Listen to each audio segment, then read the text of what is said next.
ବର୍ଷା ଦିନେ ସାଧାରଣ ଜ୍ୱରକୁ କରନ୍ତୁନି ଅଣଦେଖା। ସିଧାସଳଖ ମସ୍ତିଷ୍କକୁ ଆକ୍ରାନ୍ତ କରୁଛି ଭୂତାଣୁ। ବର୍ଷା ଦିନେ କିପରି ରହିବେ ସୁରକ୍ଷିତ? ମୌସୁମୀ ବର୍ଷା ଆରମ୍ଭ ହେବା ସହ ଗରମରୁ ଟିକେ ଆଶ୍ୱସ୍ତି ମିଳିଥିଲେ ବି ଏହା ସାଙ୍ଗରେ ନେଇ ଆସିଛି ଅନେକ ଜଟିଳ ସ୍ୱାସ୍ଥ୍ୟ ସମସ୍ୟା। ଖାଲ ଖମାରେ ପାଣି ଜମି ରହିବା ଫଳରେ ମଶା ବଂଶବୃଦ୍ଧି ହେବା ସହ ଭୂତାଣୁ ଓ ଜୀବାଣୁଙ୍କ ପାଇଁ ଅନୁକୂଳ ପରିବେଶ ସୃଷ୍ଟି ହେଉଛି। ତେବେ ଅଧିକାଂଶ ଲୋକ ବର୍ଷାଦିନିଆ ସଂକ୍ରମଣକୁ କେବଳ ଦେହ ହାତ ବିନ୍ଧା, କାଶ କିମ୍ବା ପେଟ ଗୋଳମାଳ ଭାବି ଅବହେଳା କରିଥାନ୍ତି, ଯାହା ପରବର୍ତ୍ତୀ ସମୟରେ ମସ୍ତିଷ୍କ ଓ ସ୍ନାୟବିକ ବ୍ୟବସ୍ଥା ପାଇଁ ବିପଦ ସୃଷ୍ଟି କରୁଛି। ତେବେ ଡାକ୍ତରମାନଙ୍କ କହିବା ଅନୁଯାୟୀ ସାଧାରଣତଃ ମସ୍ତିଷ୍କ ବ୍ଲଡ୍ ବ୍ରେନ୍ ବ୍ୟାରିୟର ନାମକ ସୁରକ୍ଷା ବାଡ଼ ଦ୍ୱାରା ଜୀବାଣୁଙ୍କଠାରୁ ସୁରକ୍ଷିତ ରହିଥାଏ।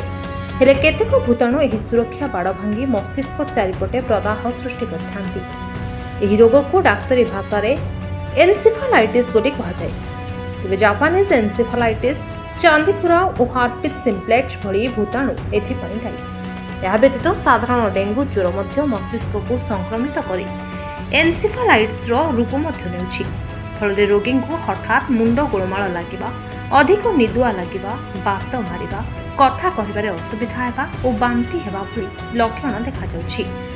ସେହିପରି ଲଗାତାର ବର୍ଷା ଯୋଗୁଁ ରାସ୍ତାଘାଟରେ ଜମିଥିବା ଦୂଷିତ ପାଣିରେ ପଶି ଚାଲିଲେ ଲେପ୍ଟୋସ୍ପାଇରୋସିସ୍ ନାମକ ବ୍ୟାକ୍ଟେରିଆ ଜନିତ ରୋଗ ହେବାର ଆଶଙ୍କା ରହିଛି। ବିଶେଷ କରି ମୂଷା ଭଳି ଜନ୍ତୁଙ୍କ ପରିସ୍ରା ମିଶ୍ରିତ ପାଣି ସଂସ୍ପର୍ଶରେ ଆସିଲେ ଏହି ସଂକ୍ରମଣ ହୋଇଥାଏ, ଯାହା ଅଧିକ ହେଲେ ମସ୍ତିଷ୍କକୁ ପ୍ରଭାବିତ କରିଥାଏ।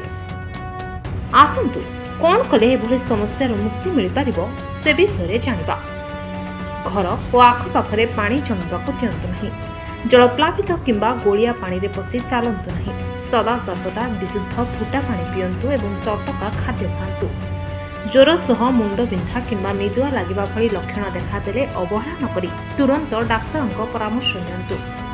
ଏହିସବୁ ନିୟମ ମାନିଲେ ଆପଣ ବର୍ଷା ଦିନରେ ଫିଟ୍ ରହିବା ସହ ମାରାତ୍ମକ ରୋଗ ଦାଉରୁ ମୁକ୍ତି ପାଇପାରିବେ। Bureau report, Hiranchal live.